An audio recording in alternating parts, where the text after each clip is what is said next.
in the ancient lands of India by the sacred rivers. A belief has flowed for millennia, the idea that life does not end, but merely changes form.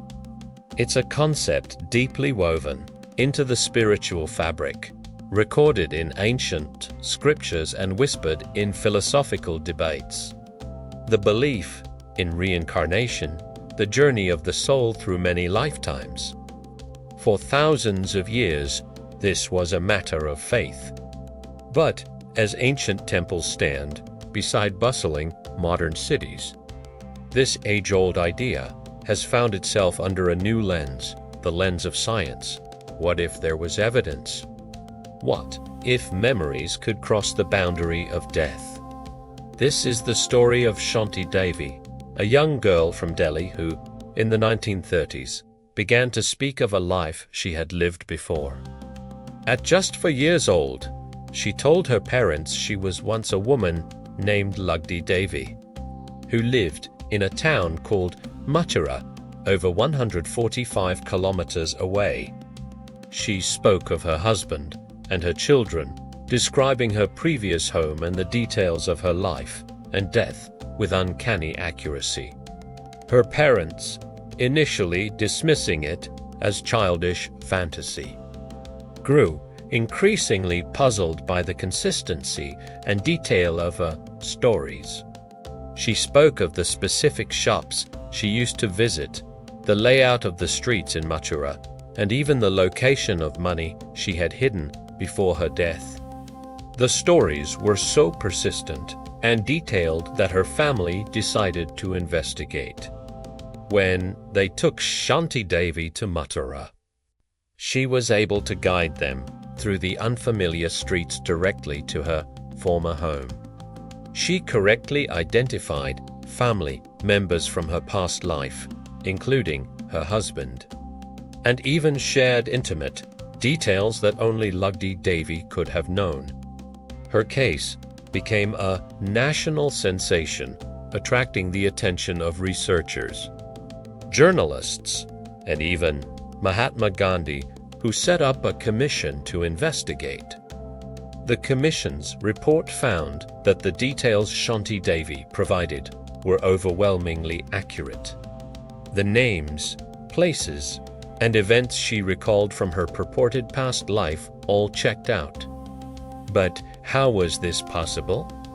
Researchers around the world, like the late Dr. Ian Stevenson from the University of Virginia, have studied thousands of similar cases.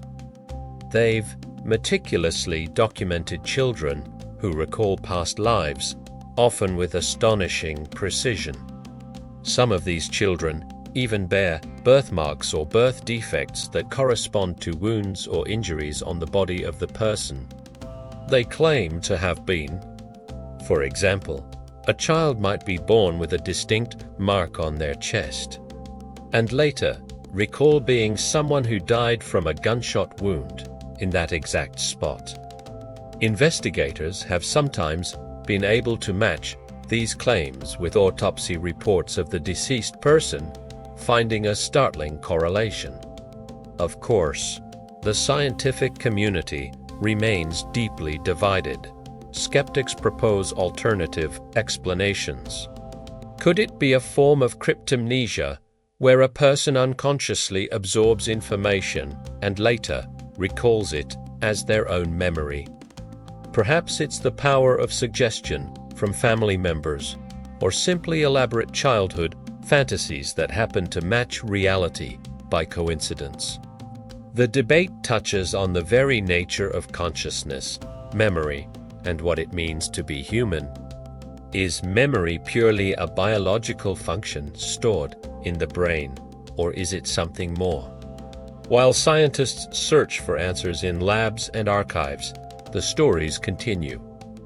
They are found not just in India, but across different cultures and continents. These accounts push the boundaries of our understanding, inviting us to question what we think we know. They stand at the crossroads of faith and fact, where ancient wisdom meets modern inquiry. Whether you see it as proof of a soul's journey, a psychological puzzle, or a profound mystery of the human mind. These stories remind us that there is still so much we don't understand.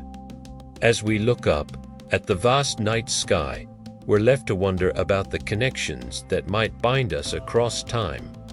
What do you think? Let me know in the comments below. Thanks for watching, and if you found this intriguing, don't forget to subscribe for more journeys into the unexplained.